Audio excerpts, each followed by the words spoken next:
हरे कृष्ण। तो आज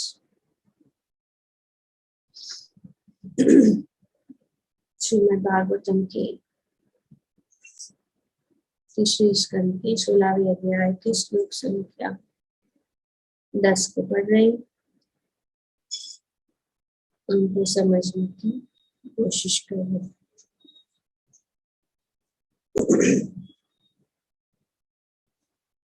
तो इन कुछ श्लोकों द्वारा भगवान जो है भक्तों, ब्राह्मणों, वैष्णवों का उच्च स्थान और उनको आदर करना बहुत जरूरी है। और भगवान स्वयं जो है कहते हैं कि मैं जो हूँ ब्राह्मण और वैष्णव जो है मुझे अति प्रिय है और उनका अनादर मैं भी नहीं सहन कर सकता हूँ। और इसीलिए जब 4 कुमारों का अनादर किया गया तो भगवान जो है उनसे स्वयं क्षमा मांग और उन्होंने कहा कि इस अपराध का मैं ही उत्तरदायित्व लेता हूँ, क्योंकि जो भी हुआ मेरे पार्षदों द्वारा हुआ है, मेरे द्वारपालों द्वारा जो है आप लोगों का अनादर हुआ है और इसीलिए ये जो है मेरा ही दोष है। और भगवान वर्णन कर रहे हैं कि किस प्रकार से जो वे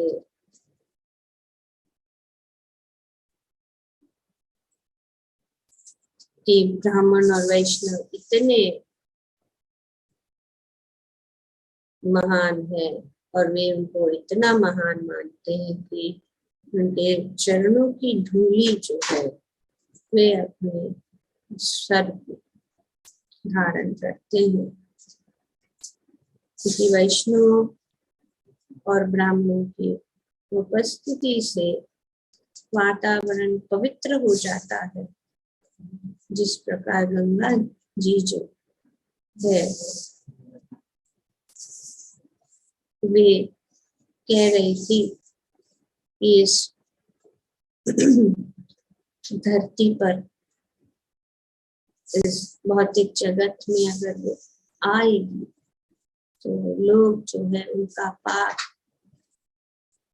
उनके जल में धोएंगे और इस प्रकार से स्नान करके सब जो है उनके पाप जो है उनमें धोएंगे और वे जो है किस प्रकार से स्वयं पापों से मुक्त हो जाएगी।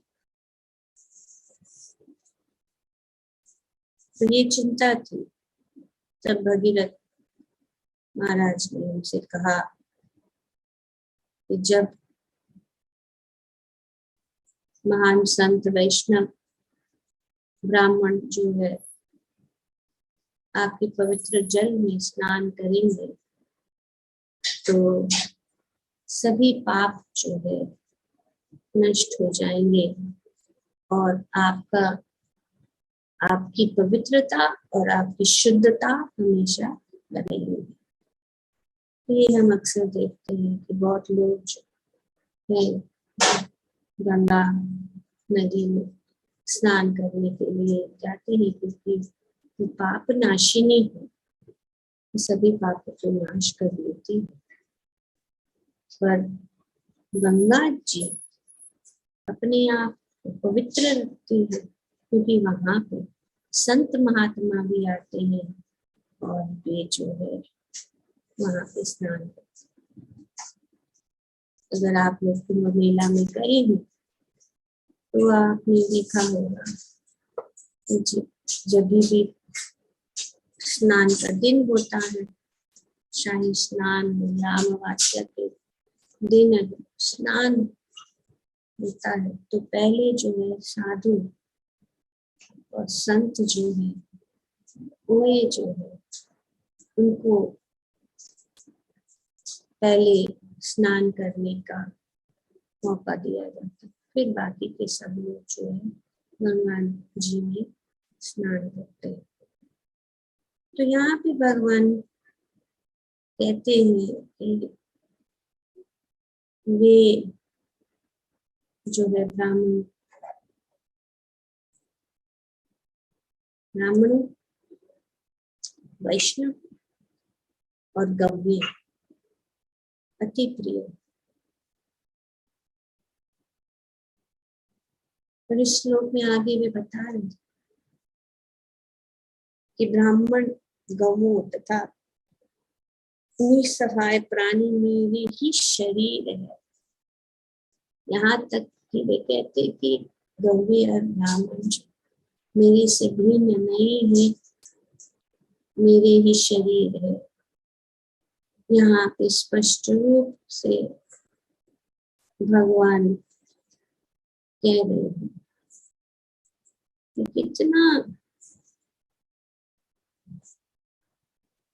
कितने प्रिय है और भगवान उनका कितना आदर करते। जिन लोगों की निर्णय शांति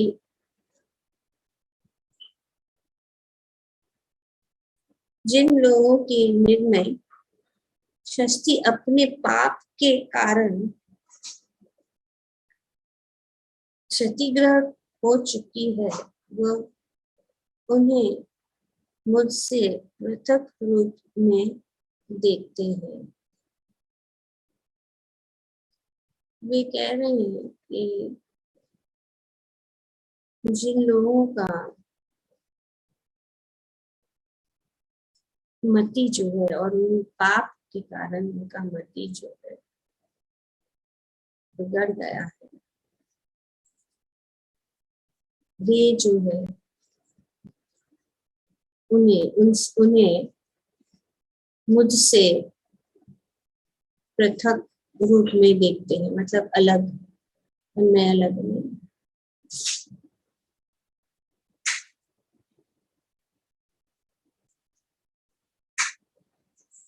वे खुद सर्पों के समान है और वे पापी पुरुषों के अधिशक यमराज के गीध जैसे भूतों की चोंचों से क्रोध में नोच डाले जाते हैं। तो भगवान यहाँ पे बता रहे हैं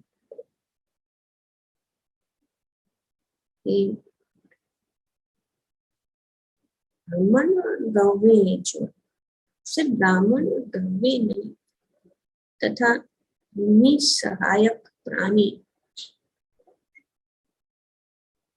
मेरे ही शरीर है, और जो उनका अनादर करता है, जो उनको मुझसे अलग समझते हैं, वे जो है पापी और यमराज के द्वारा वे जो है दंडनीय। इसीलिए ब्राह्मण पूजनीय है, गो माता पूजनीय है। और भगवान हम देखते हैं ब्रिज में जो वे हमेशा जो है गवों के साथ रहते हैं। उनका निवास स्थान ही गो लोक, गो मतलब गाय, planet of the cows, Golok. और भगवान के साथ सुंदर आदान प्रदान करते रहते हैं। तो 5 श्रेणियां हैं यहाँ पे वर्णन किया गया है कि इनकी जो रक्षा करनी बहुत जरूरी है, वो है गौएं, ब्राह्मण, स्त्रियां, बच्चे तथा वृद्ध पुरुष, निसहाय प्राणी। तो इसीलिए इस पांचों में से ब्राह्मणों तथा गौओं का इस श्लोक में विशेष उल्लेख हुआ है। 5 प्रकार के लोग हैं जिनकी सुरक्षा करनी बहुत जरूरी है, और जिस समाज में इन पांचों की सुरक्षा नहीं दी जाती है, वो समाज जो है पाप का समाज, निंदित समाज, दंडित समाज। इसलिए आज भी हम देखते हैं कि स्त्रियों को, बच्चों को सुरक्षा दी जाती है। दूसरी बात है कि उसका कलयुग के कारण उसका फायदा उठाया जा रहा है। आज भी देखते हैं कि अगर कुछ भी होता है, जो न्याय जो हमेशा स्त्री की ओर, न्याय जो है हमेशा स्त्री की, स्त्री का जो है सुरक्षा बहुत जरूरी है। आज भी इस कलयुग में भी हमारे देश में women are to be protected। तो इस प्रकार से cows are to be protected। अभी तो नियम ही है कि गो हत्या तो बड़ा पाप, बड़ा क्या है, अपराध। ब्राह्मणों का भी अनादर नहीं करते आज के समाज में भी। ज्यादा लोग वैष्णव का अनादर नहीं करते। बच्चों का भी जो है सुरक्षा दिया ताकि उनको सुरक्षा प्राप्त हो। और बूढ़े व्यक्ति, अभी कितनी स्कीम्स है सीनियर सिटीजन्स के लिए, उनके लिए, क्योंकि समाज में होना चाहिए। बच्चों के लिए जो है ये सब जो है समाज में होना चाहिए, क्योंकि बहुत जरूरी है कि उनकी सुरक्षा की जाए। और जब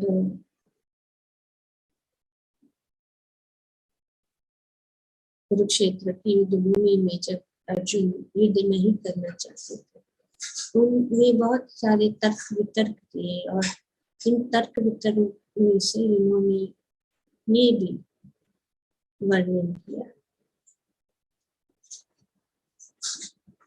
तो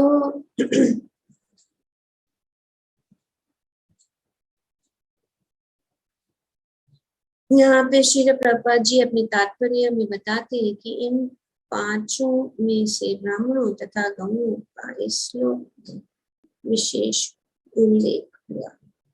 इन सब में क्योंकि ब्राह्मण पहला और गौएं, दो चीजें जरूरी है, उनको विशेष तरह से सुरक्षा देना जरूरी है।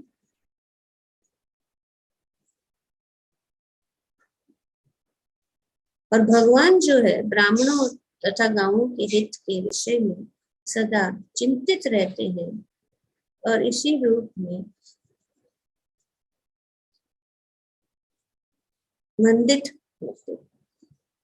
अतएव भगवान विशेष रूप से उपदेश देते हैं कि किसी को भी इन पांचों से, विशेष रूप से गौओं तथा ब्राह्मणों से ईर्ष्या नहीं करनी चाहिए। इन पांच कौन है? ब्राह्मण, कौवे, स्त्री, बच्चे और बूढ़े।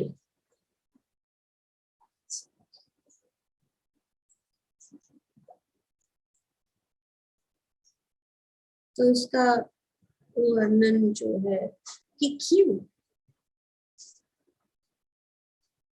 क्यों ये जानना बहुत जरूरी है।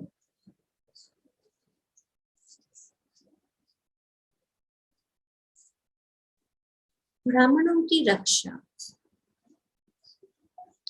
ब्राह्मणों की रक्षा से आध्यात्मिक जीवन प्राप्ति के लिए नितांत वैज्ञानिक संस्कृति वर्णाश्रम व्यवस्था का पालन होता है। तो ये बहुत जरूरी है, बिकॉज हेड उनको सुरक्षा बहुत जरूरी है। इसीलिए पहले जो है और भगवान जो है वे जानते हैं कि head is okay, everything else will be okay.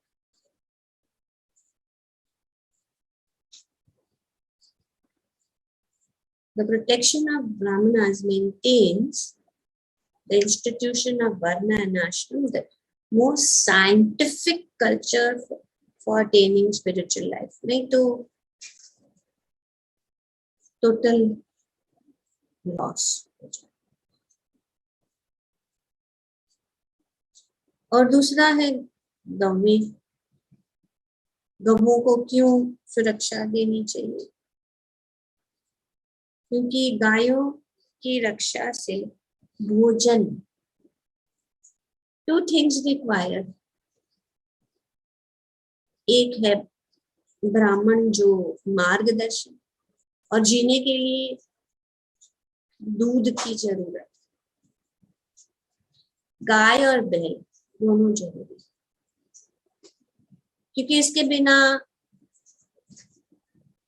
अभी तो हम देख ही रहे हैं कि बिना दूध और बिना अन्न से हम नहीं जी सकते। बात अलग है यार, अभी आर्टिफिशियल या मशीन है, ये वो सब काम चल रहा है। लेकिन अगर कुछ भी नहीं हो, अगर ब्राह्मण और गो सुरक्षित है तो हम सब सुरक्षित। इसीलिए यहाँ पे भगवान ये बल दे रहे हैं, गो ब्राह्मण हिताय भगवान। इसके लिए भी गोविंद है, गोपाल है, वे जो है गौओं की सुरक्षा के लिए हमेशा सोचते, क्योंकि गायों की रक्षा से भोजन का चमत्कारी मिरेकल फूड है, चमत्कारी रूप, अर्थात जीवन के उच्चादर्श को समझने के लिए मस्तिष्क के सूक्ष्म तंतुओं को बनाए रखने वाला दूध देता। दूध, और हम तो सब दूध पे ही पले हुए हैं।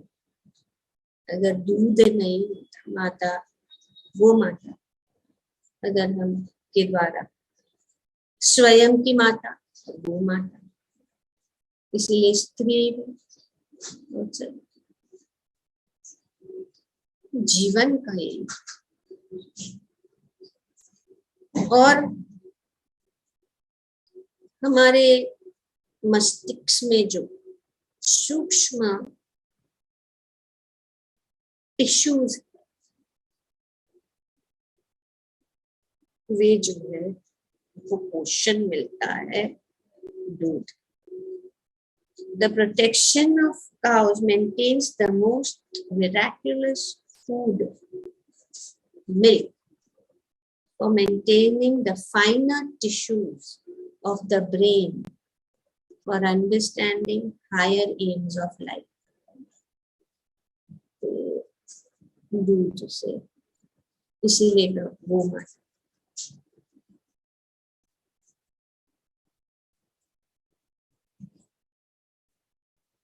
तीसरा है स्त्री।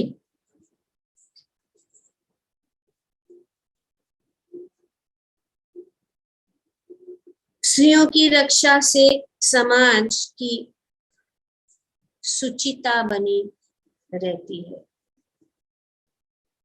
जिससे हमें शांति, सुस्थिरता तथा जीवन की उन्नति के लिए अच्छी संतति मिलती। इसीलिए स्त्री की रक्षा करनी चाहिए। The protection of women maintains the chastity of society, by which we can get good generation for peace, tranquility and progress in life. तो इसीलिए शास्त्रों में ये वर्णन किया जाता। चौथा कौन सा है? बच्चों। बच्चों की रक्षा से मनुष्य जीवन को वह सुनहरा अवसर प्राप्त होता है जिससे भव बंधन से मुक्ति का मार्ग प्रशस्त होता है। बालकों की ऐसी रक्षा उनके जन्म दिन से ही गर्भदान संस्कार नामक शुद्धिकरण की प्रक्रिया के द्वारा प्रारंभ होती है। बच्चे जो है उनकी सुरक्षा बहुत जरूरी है, उनको मार्गदर्शन बहुत जरूरी है, उनका शुद्धिकरण बहुत जरूरी है। उनको पहले से ही ये सुहावना अवसर है कि उनको पहले से ही भव बंधन से मुक्ति का मार्ग का ज्ञान प्राप्त कराया जा सकता, जो आज नहीं है। उसके कारण एक तो पहली बात तो यही है कि हमें स्वयं ज्ञान नहीं है और स्वयं ज्ञान नहीं लेना चाहते हैं और स्वयं शिक्षण नहीं लेना चाहते हैं, आध्यात्मिक शिक्षण।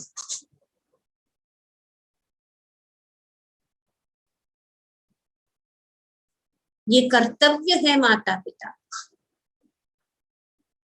कि बच्चों की सुरक्षा के लिए यही सुरक्षा है कि भव बंधन से मुक्ति प्रदान करना। नहीं तो जो है पिता न सस्यात्, पिता या माता बनने के योग्य ये लायक नहीं है। अगर हम अपने बच्चों को इस भव सागर से पार करने का मार्ग अगर हम नहीं दें, तब हम उनको असुरक्षित इस घने भव सागर में छोड़ रहे हैं। और इसीलिए आज के बच्चे जो है उनको कोई मार्ग नहीं। हमें खुद को आध्यात्मिक ज्यादा कुछ जरूरत नहीं है, बड़ा पठन पाठन करने का जरूरत नहीं। हमें जो है सिंपल प्रोसेस, भगवान की भक्ति अपने घर में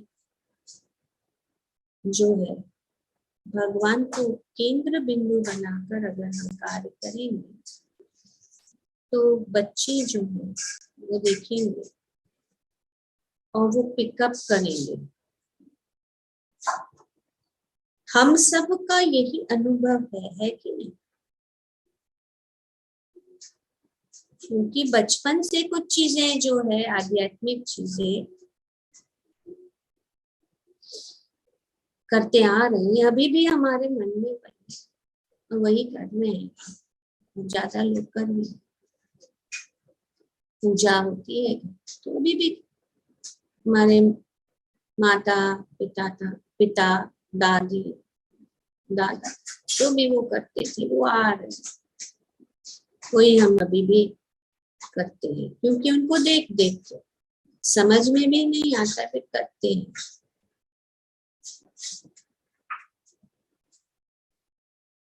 पर हम जो भक्त हैं हमें बहुत गहरा ज्ञान है और हम समझते हैं कि हमें क्यों करना है और कैसे करना है, और भगवान जो है हमें सब जो है ज्ञान दे रहे। इसीलिए शास्त्र जो है माँ की बड़ा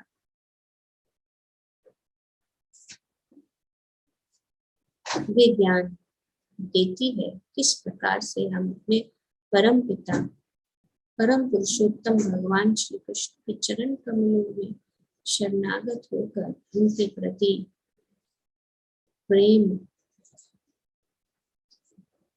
व्यक्त कर सकते हैं। और शास्त्र में बहुत सारे जो ज्ञान है कि किस प्रकार से हम काम क्रोध लोभ मोह मद मत्सर ये जो 6 प्रकार के अनर्थ है उसको कैसे हम हैंडल करें। और अगर बच्चों को ये ज्ञान नहीं है तब वे जब बाहर जाते दुनिया में जाते हैं, क्योंकि जब छोटे हैं तो ठीक है हम उनकी सुरक्षा करते हैं, घर के अंदर जो भी है सुरक्षा प्रदान करते हैं, लेकिन बाहर जाएंगे तो क्या, बाहर जाएंगे अनेक लोगों के साथ उनका संपर्क। हम तो माता पिता तो उनके पीछे पीछे नहीं जा, अभी तो छोटे हैं तो पीछे पीछे जाते हैं, जहां भी जाते हैं, स्कूल में जाते हैं, क्लासेस में जाते हैं या कोई प्रोग्राम में जाते हैं, बच्चों के साथ हम साथ साथ जाते हैं। लेकिन कुछ उम्र के बाद में क्या क्या कर सकते हैं, नहीं कर सकते, और वे सुनेंगे भी नहीं और वे जाएंगे भी।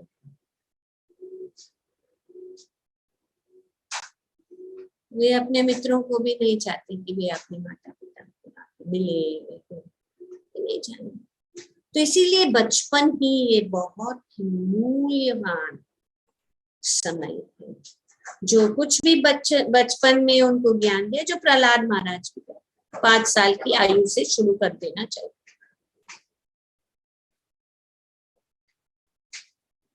तो 5 साल की आयु में जो भी सीखा है वो अभी तक रहे। बहुत सारे बच्चे हैं जो आते थे क्लास में, उनको अभी वही जो भी शिक्षा सीखा, जो 10 इम्पोर्टेंट श्लोका सीखा, वो जो थोड़ा भजन सीखा, वो अभी भी याद ही है, फिर भी कुछ तो मिला उनको। और जब उनको आगे बढ़ते हैं तो वो याद आता।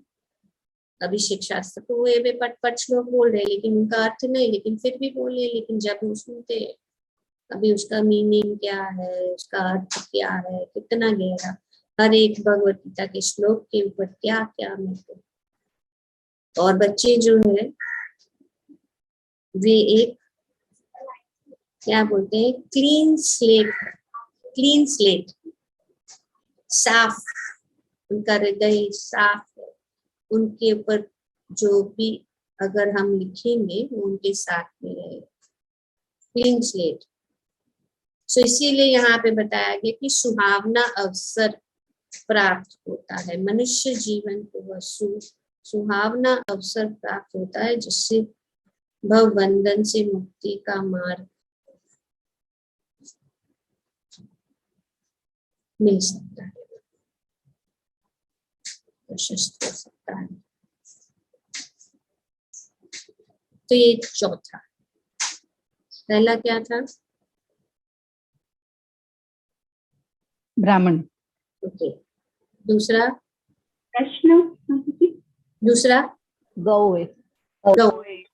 तो पहला है ब्राह्मण, ब्राह्मण की सुरक्षा, ब्राह्मणों की सुरक्षा, गौओं की सुरक्षा। तीसरा स्त्रियों की सुरक्षा, यस। और चौथा बालकों की सुरक्षा। और पांचवा वृद्धों की रक्षा से उन्हें मृत्यु के पश्चात श्रेष्ठ जीवन की तैयारी करने का अवसर प्राप्त होता है। उनकी सुरक्षा करनी चाहिए। और उनकी सुरक्षा जब वे देखते हैं कि वे सुरक्षित है, बच्चे बड़े हो गए, बच्चे जो है सब कुछ चला रहे हैं, वो शांति से बैठकर आगे का उनका मार्ग के लिए तैयारी कर सकते, शांति से बैठ। तो ये पूरा दृष्टिकोण ऐसे कारकों पर आधारित है जिससे सफल मनुष्यता प्राप्त होती है। तो मनुष्य जीवन, मनुष्य समाज सफल हो जाता है जब ये 5 लोगों का सुरक्षा प्रदान किया जाता है।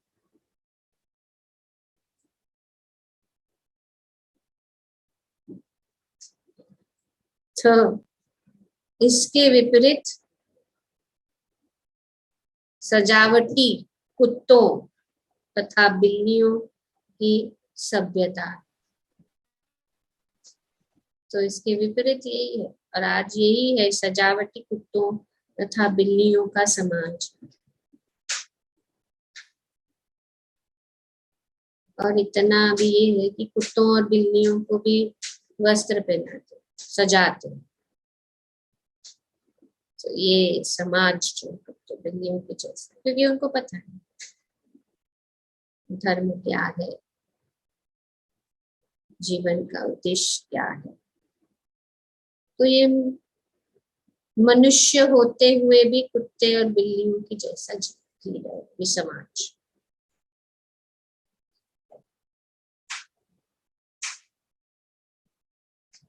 तो इसीलिए इन 5 उपयुक्त निर्दोष प्राणियों का वध सर्वथा वर्जित है। ये निर्दोष प्राणी,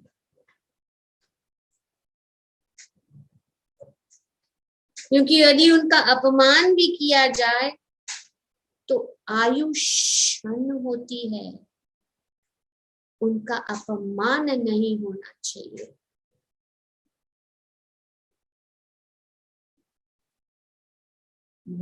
आयु नष्ट हो जाती है। जिस प्रकार से द्रौपदी का अपमान हुआ, यही कारण महाभारत और सब जो है सबकी आयु नष्ट हो गई, ये एक अपमान के कारण। तो इसीलिए समाज में स्त्री की को निरादर नहीं करना चाहिए, स्त्री को अपमान नहीं करना चाहिए, उनका वध नहीं करना चाहिए, उनकी रक्षा करनी चाहिए। अगर उनका अपमान, तो आयु क्षीण हो जाती है। कलयुग में इन जीवों की समुचित सुरक्षा नहीं हो पाती, अतएव वर्तमान पीढ़ी की आयु काफी घट गई है।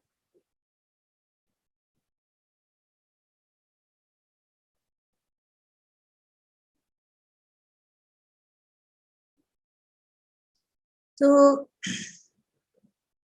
यही बात है। और भगवद गीता में अर्जुन कहते हैं कि जब समुचित सुरक्षा के अभाव में स्त्रियां उल्टा हो जाती है, तब उनसे अवांछित संतान उत्पन्न होते हैं, जिसे वर्ण संकर कहते हैं।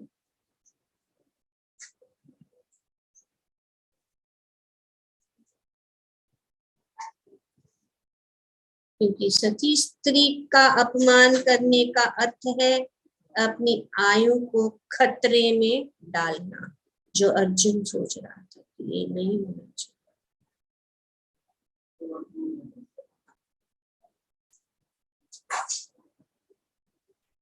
तो इसीलिए भगवान यहाँ पे कह रहे हैं कि दंड यमराज के द्वारा दंडित जानेंगे।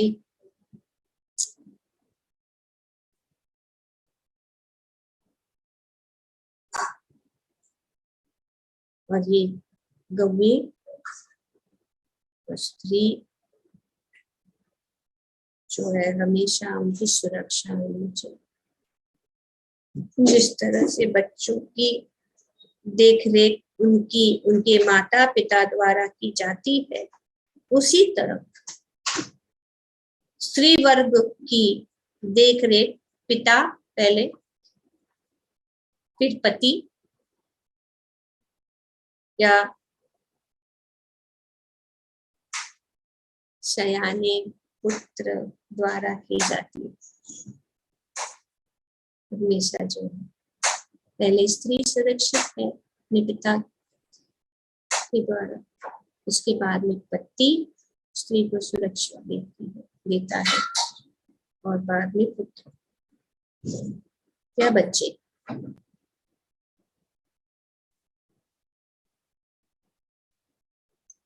जो लोग असहाय है उनकी देखरेख उनके अभिभावकों को द्वारा की जानी चाहिए, अन्यथा वे यमराज द्वारा दंडित किए जाएंगे। क्योंकि यमराज भगवान द्वारा पापी प्राणियों के कार्यकलापों का निरीक्षण करने के लिए नियुक्त है।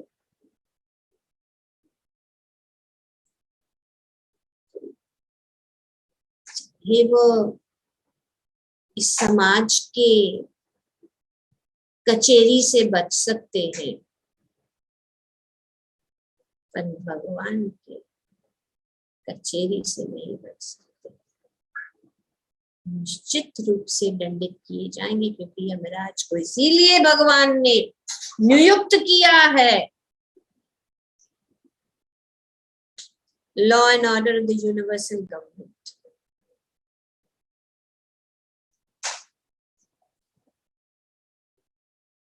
देश का गवर्नमेंट शायद उन्हें पकड़ ना पाए, लेकिन वे जो है नहीं छूट सकते। तो इसीलिए श्रेयस्कर यही है कि हम इन 5 वर्गों के लोगों का अपमान कभी न करें, अपने माता पिताओं का अपमान कभी नहीं करना चाहिए, उन्हें आदर देना चाहिए। जो वृद्ध है उनकी सुरक्षा प्रदान करनी चाहिए,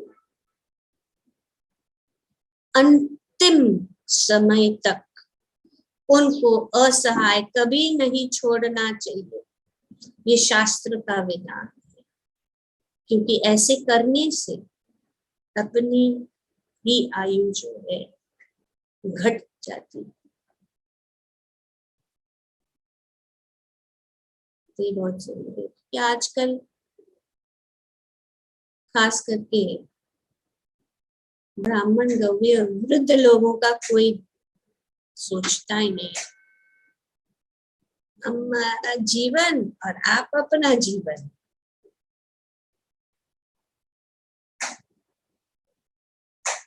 ये क्योंकि संस्कृति पहले से ही जो है ये ज्ञान हमने बच्चों को नहीं दिया। हम अपने रूट्स को भूल जाते हैं। हम भूल जाते हैं कि हमारे माता पिता ने हमारे लिए कितना जो है हमारी सुरक्षा के लिए उन्होंने कितना परिश्रम किया है। आज अगर हम खड़े हैं उनकी ही जो है एफर्ट्स के कारण।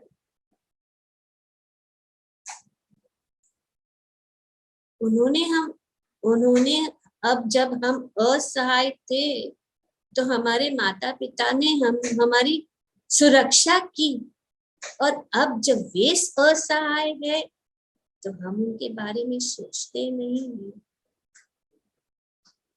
तो क्या ये कल्चर है? क्या है ये ह्यूमैनिटी है? क्या ये मानव समाज है कि कुत्ते बिल्लियों के जैसा समाज है? तो इसीलिए शास्त्रों का अध्ययन जो है बहुत जरूरी है। अगर हम मानव कहने के लायक बनना चाहते हैं तो, नहीं तो कुत्ते बिल्ली तो बिना कोई रोक टोक यहाँ वहां गलियों में घूमते रहते हैं और एक दूसरों के साथ भौंकते रहते हैं,